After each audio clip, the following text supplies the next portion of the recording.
Alo!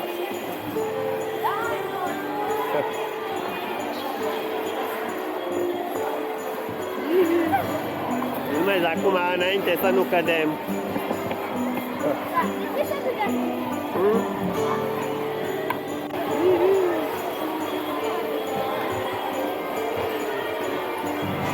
Hai, Vali!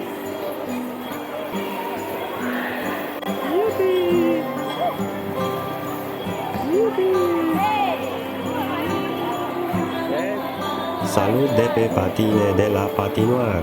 Daria, Vali și cu mine, Dan Moldovan, vă urăm anul fericit și la mulți ani.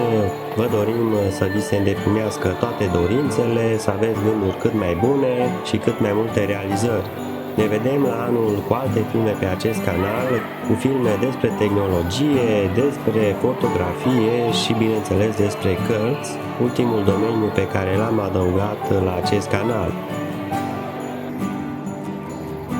În măsura în care ne permitem și avem timp să ne mai plimbăm, o să mai facem și alte filme și bineînțeles că o să ne vedeți mult mai mult și o să vă și explicăm ce am văzut și ce am făcut pe unde ne-am plimbat.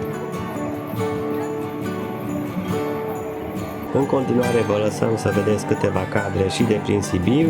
Sunt Dan Moldovan și încă o dată vă urez la mulți ani!